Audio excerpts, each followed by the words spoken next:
Good evening and salutations, my Days of Our Lives fans. I don't really understand how Tate's plan is going to work. Okay, I know as a soap opera fan, you're supposed to sit there and have a high level of just suspense of disbelief or whatever. But when Tate hatches this plan and tells Aaron about it, as far as you can go in my place for this lacrosse camp, I'm just like, how is this going to work? Because, yeah, the parents can't go. They don't allow visitors for some odd reason, which really does not make any sense, especially since these parents are paying a boatload of money. You're telling me that the parents can't come and see their kids? That's just number two.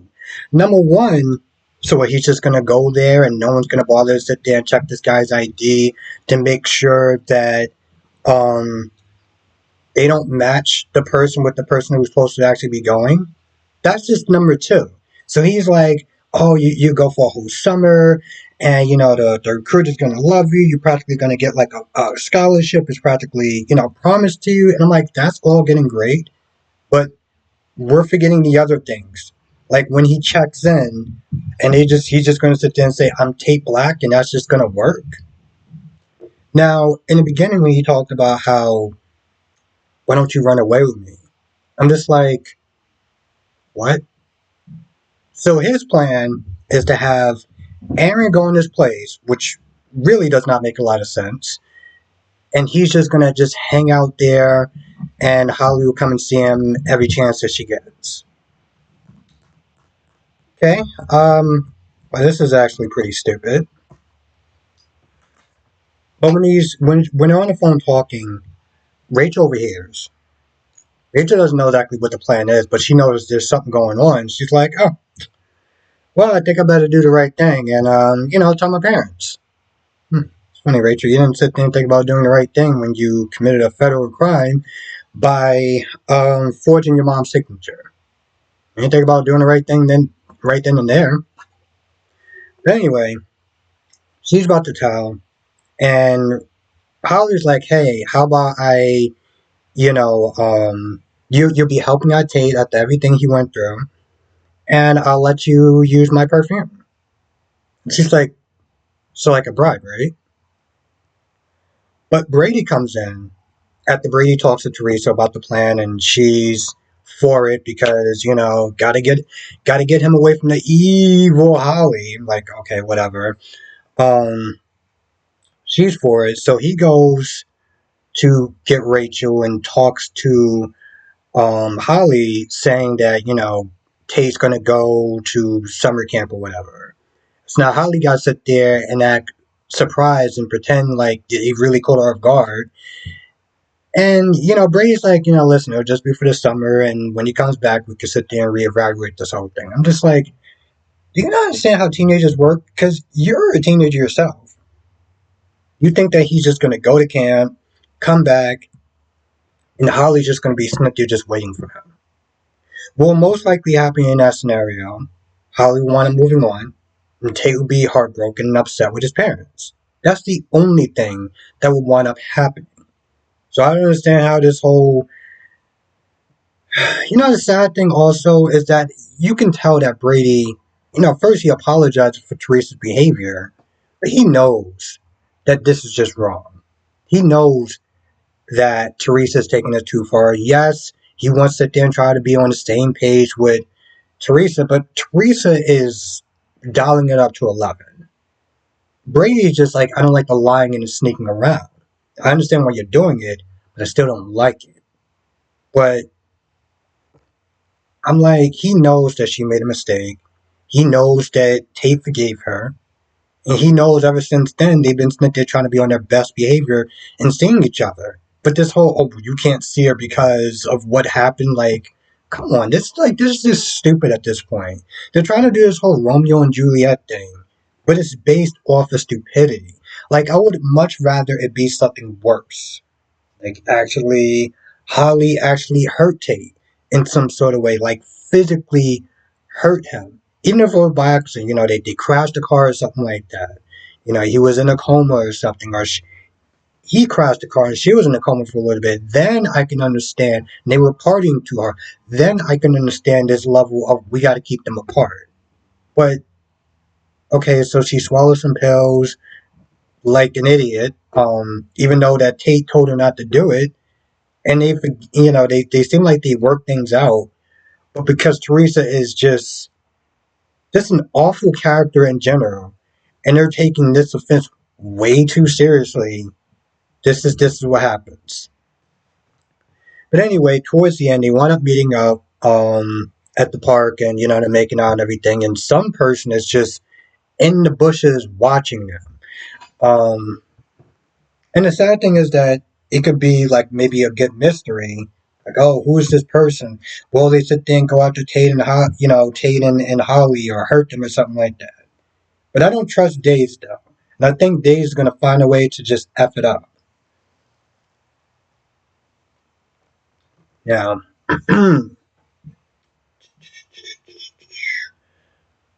Let's talk about Alex, Bonnie, and Justin. You know, I have to sit there and say that they are doing a real bang up job at just making Alex so unlikable. So unlikable. Because he comes in there and he's like, oh, I'm marrying so and so. Aren't you going to congratulate me? How about you give him a minute to sit there and process the whole damn thing, dick? And then, at some point, Justin talks about having her sign a prenup. He's all like, "Oh, I trust her," and what are you talking about? And of course, he calls him by his name, Justin something. And I was just like, damn well he cares about you. He still sees you as a son, but you want to be a dick about it and throw in his face when he's like, "I just want you to protect yourself. You owe it to yourself. You owe it to your family. You owe it to your future heirs to sit there and protect yourself." And then he's all like, oh, well, I want to sit there and be like my father, just going off the gut, just shooting off the hip or whatever. And I'm like, okay, but like, I don't understand what all this admiration from Victor. And I want to be just like Victor. And I see a lot of myself in Victor just coming out of nowhere. This is literally coming out of nowhere. And I think this is the part where it's just so stupid, you know? Even before when he was there talking to the painting and he was like, oh, I'm just like you or whatever. I'm just like a chip off the old block. It was like, where's all this emotion coming from? I swear, I feel like stories were so much different back in the 90s and they would have never tried to pull off this whatever this is supposed to be, it's not working, and I don't think it would have flew if it was the 90s or the 80s. But here we are in 2024 when he's sitting there talking to a painting and being all like, "Oh, I'm just like you in so many ways." I'm like, no.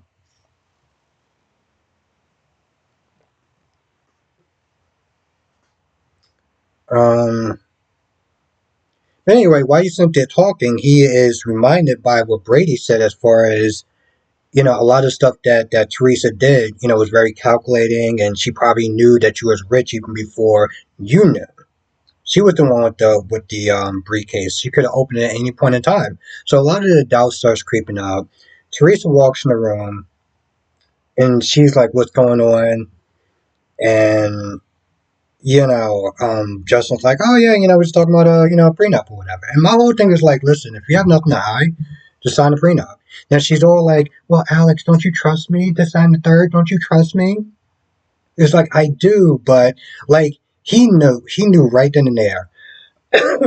Yeah, I trust you, but part of him wanted her to prove it. And so she's like, yeah, I'll sign a prenup. Why not at this point, right? Constantine is dead, so why not? And so she agrees to sign it. At some point, um, Brady, Rachel, and Alex and Teresa meet up in the park, right? And they're talking about the fireworks. And then just out of nowhere, Alex is like, oh, by the way, Teresa signed a prenup. And Teresa just looks at him like, what? So Rachel's like, hey, I want to get some ice cream, and they walk off. And Teresa's like, why would you do that? Why would you do that in front of Brady's daughter? Like what's going on? What did he sit there and say to you?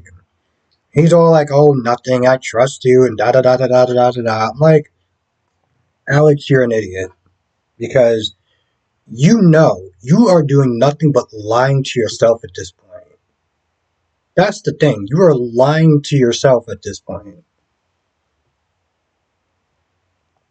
And he just keeps thinking if he just push down all his fears and suspicions and everything like that, that he'll be fine. But he's nowhere better off than he was when he started. He already had reservations, which is why he didn't want to commit to her, which is why he sat there and decided to mess around with Teresa, with Kristen, because he didn't trust her. There was something about her that he didn't trust. It's no better than it was before, but because he wants to sit there and try to prove something to Brady, and he doesn't want to sit there and listen to Justin, and he wants to sit there and feel like he's right, he's pushing himself to a place where he doesn't even feel he should be at. And that's just a level of cowardness and there's other insulting names, but anyway. Now, Xander and Sarah are talking about the wedding guests and everything like that, and talk about Bonnie and Justin, and he's all like, I really, not really thrilled that Justin's going. And they talk about Bonnie. And at some point, Xander's like, oh, well, Bonnie made it, forgave me, but you haven't. And I'm like, where did that come from? Where did she actually sit there and say that she didn't forgive? She's literally living in your house, engaged to you, and you just throw up out of nowhere, oh, you haven't really forgiven me about what I did with Bonnie. I'm like, where did that come from? Maggie comes in and Maggie gives him some money from Victor's estate. But he's like, he's not going to take it because, he wants to pretty much earn his own money. He doesn't want to feel like it's a pity gift or whatever. And he just feels like he doesn't want to be that person that was always there chasing that dollar. So he's like, I'm not going to take it. And Maggie is proud of him. Sarah's proud of him. And of course, she tells her the reasons why he didn't accept it. Which I'm like, I get that he's always wanted to sit there and try to get that money, get that payday or whatever, right? And the pride and everything like that. But I'm like, one, like Sarah said, your newspaper isn't really doing that well. Two, he talks about how it's pity money or whatever. But I'm like, that's money for just not just you, but your daughter, though. Their ego can't handle a little pity money, even if it's for Victoria. I don't know. I'm not saying it's foolish what he did. I can see the other sides where it's like, maybe you should have took the money. Maybe you should have took the money. But it's not going to really matter though, right? Because, and another reason he was like, listen, if Victor wanted me to have that money, he would have put it in as well. But again, still not going to matter because at some point when this truth comes out, he's going to wind up getting it anyway. And Alex is going to look like Boo the Fool, and I can't wait. And I think that's what this whole thing is about with Alex. They're making him so unlikable because when the ish hits the fan, he winds up losing everything after acting like the biggest jackass, the biggest dick. Whatever you want to sit there and call him, it's going to be that much more sweeter when, he loses it all. And I'm not going to feel bad for him whatsoever. And does that make me a dick? Yeah, but that's just how I see it. Anyway, I can't think of anything else, but write it down in the comment section if I forgot anything. I want to thank you for watching, and I'll see you in the next video.